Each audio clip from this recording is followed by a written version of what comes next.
Good morning, everyone. Good morning. This morning, I am pleased to announce that on Saturday, February 11th, 2017, we will open our next special exhibition, L'Affichomania, The Passion for French Posters. The exhibition features 45 beautiful Belle Epoque posters drawn from the collection of Richard H. Driehaus and will focus on the 5 grand masters, Cheret, Steinlen, Grasset, Mucha, and Lautrec. In just a few moments, you will hear from the exhibition curator, Janine Foligno. But before she shares more information with you about the exhibition, I would like to invite Richard Driehaus to the podium. If it were not for his passion for French posters, which started over 35 years ago, this exhibition and the companion publication would not be possible.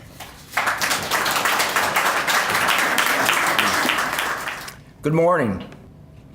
My interest in posters began when my friend Tom McCarthy and I were planning to open a restaurant together.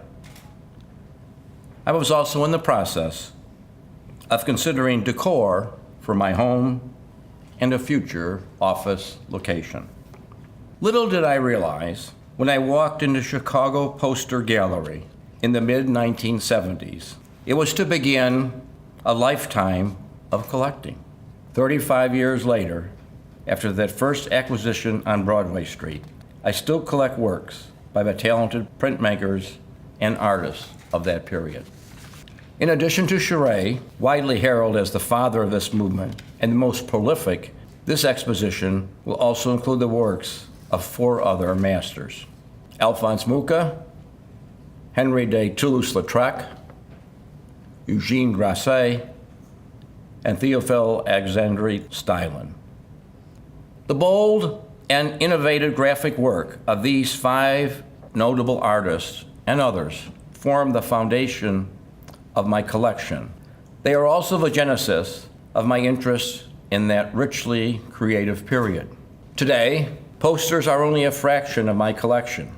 I have since expanded to include jewelry, furnishings, architectural elements, stained glass, an object of art, sculpture, painting, and more.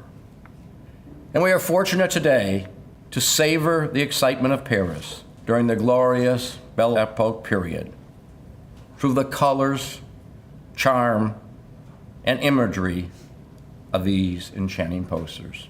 Thank you for being here this morning.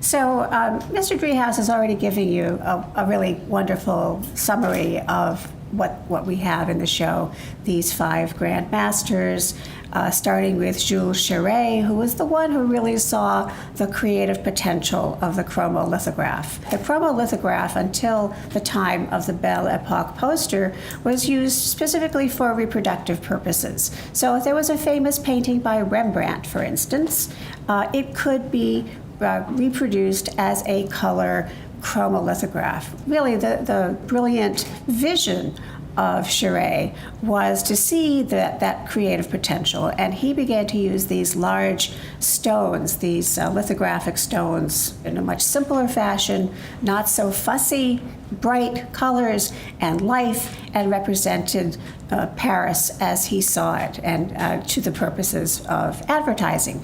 And this lovely floating figure is a really great example of the way that he worked. For people going about their daily business, it was a chance to sort of lighten your load for a moment, to look up and to see these wonderful performing, tumbling creatures advertising whatever it was he was engaged to advertise for, and to just give you a little lift in your step. What we also forget is that posters themselves had been used for many years, and they were just printed text. They were printed in large letters, and people would read them, or for those who couldn't read, somebody would read for them. Cheret changed all that by using really large letters with really big pictures of people actively enjoying these objects. And so it was a very quick way to capture the passing pedestrian. Of course, we have inherited this because we're surrounded by advertising today that capitalizes on this very thing. It's true that affichomaniacs like Mr. Driehaus, earlier ones, were very quick to realize the beauty and the rarity of these things. And they were rare because despite being printed in great numbers, most of them were being lost to the wind, the weather, and the bill poster, who would come along the next day and post the next poster on top of the one before it. So if you really loved something, the best thing to do was to run out in the middle of the night or pay a bill poster a few extra centimes and get your copy nice and fresh so you could take it home and enjoy it. And that is how Officiomania was born. So we're very fortunate we have that legacy of collecting before us, and we have in Chicago one of the world's true preeminent collectors of posters with us. Thank you so much.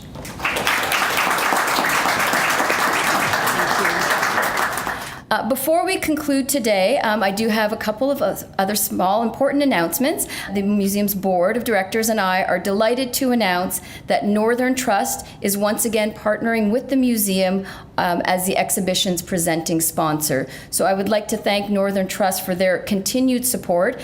Our partnership really started with us about 3 years ago with our jewelry exhibition, Maker and Muse, and they've continued to be an exceptional partner. I am also pleased to announce that Sophisticated Living magazine has also come on board as a supporting sponsor, and we are very grateful for them as well. And I think, as all of you know, partner sponsors are vital to the success of any exhibition. And we look forward to working with both Northern Trust and Sophisticated Living in the weeks and months to come. So thank you all so very much for joining us this morning for this special announcement. We're delighted to be having this exhibition opening in February. And again, it was a wonderful opportunity to look a little bit ahead. And of course, the last thing I have to say is go Cubs.